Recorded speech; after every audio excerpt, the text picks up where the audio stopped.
Qin Yichen telah lama memahami apa yang harus dihadapi setelah roh bela diri naga sejati ditunjukkan. Namun, dia tidak pernah menyangka bahwa bahaya akan datang begitu cepat dan tiba-tiba. Jian Yumen membunuhku. Ketika dia jatuh, Qin Yichen melontarkan satu pikiran di kepalanya. Piton ini diberikan kepadaku oleh tetua sekte sendiri, dan juga dijinakkan oleh Jian Yumen. Siapa yang bisa menginstruksikan piton ini untuk melakukan hal semacam ini selain Jian Yumen? Salah, Qin Yichen sedang berpikir. Jika seseorang di Jian Yumen ingin melukai dirinya sendiri, mengapa begitu jelas? Tanda seru. Tanda seru. Ini adalah hal yang terkenal bahwa Jian Yumen memberi dirinya piton. Jika sesuatu terjadi padanya, orang pertama yang dicurigai adalah Jian Yumen. Tapi siapa jadinya jika bukan Jian Yumen? Tanda seru. Tanda seru. Istana glasial besar? Bukan tidak mungkin. Lagi pula, ini adalah situs Fast Glacial Palace, dan trik kecil apa yang perlu dilakukan Fast Glacial Palace sudah cukup untuk membuatnya diserahkan ke kutukan abadi. Qin Yichen bahkan tidak tahu apakah itu Jian Yumen atau Fast Glacial Palace. Siapa yang ingin aku mati? Semakin krisis, semakin tenang pikiran Qin Yichen.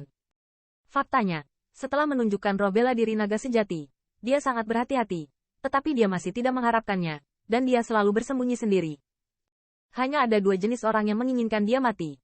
Pertama, anggap dia musuh. Meskipun Qin Yichen memasuki Seng Tianfu, sama sekali tidak membencinya, tetapi dia tidak lupa bahwa ada Lu Lingying. Saingan cinta? Ini bukan tidak mungkin. Lagi pula, Linger kecil dan kenalannya di kota Santian dapat dipelajari dengan sedikit penyelidikan. Ini dua dan itu asing.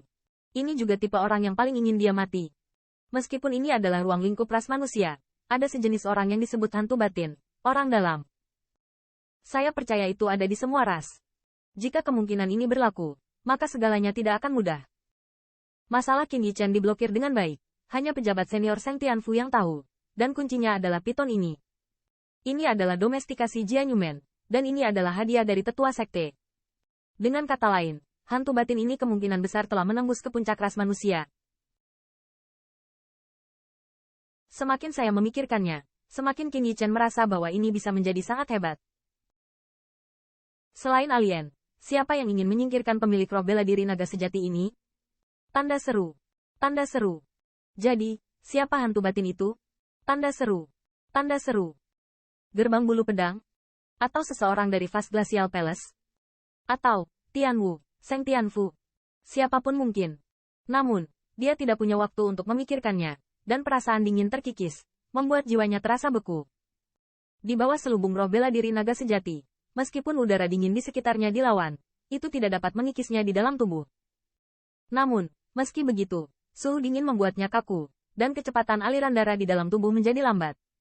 Cukup melihat betapa menakutkannya tempat ini. Jika Qin Yichen tidak memiliki roh bela diri naga sejati, saya takut mereka akan membeku menjadi es batu ketika mereka bersentuhan dengan atmosfer dingin. Zona kristal es Fast Glacial Palace ini adalah zona pengecualian mutlak.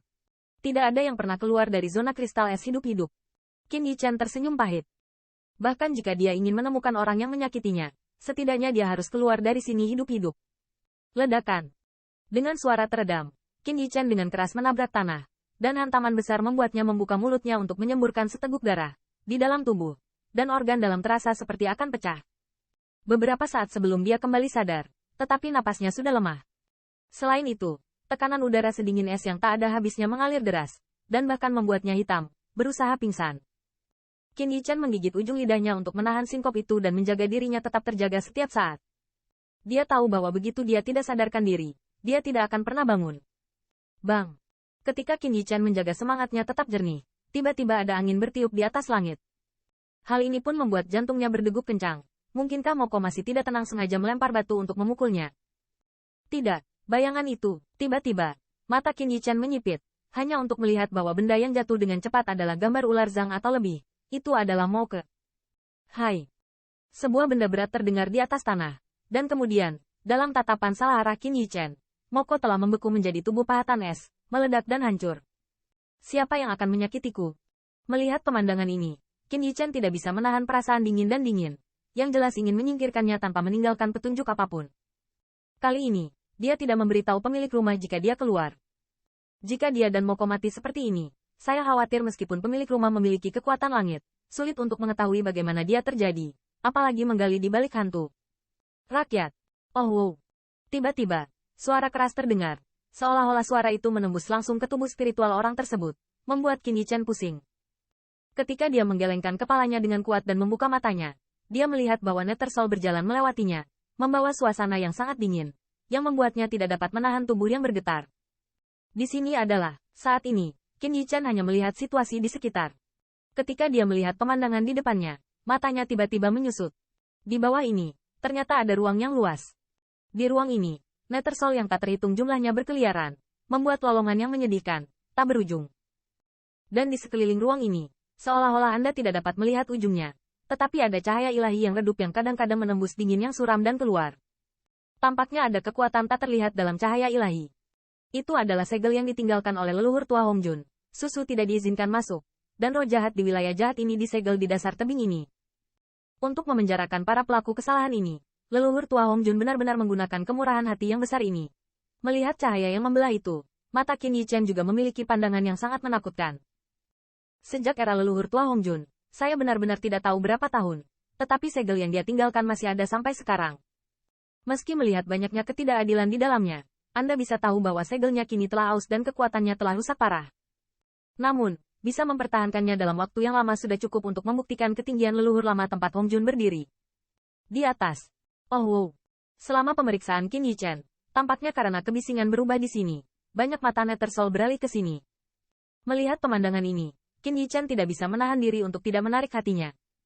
Jumlah jiwa Nether ini terlalu besar untuk dihitung. Setidaknya beberapa ratus ribu, atau bahkan 1 juta.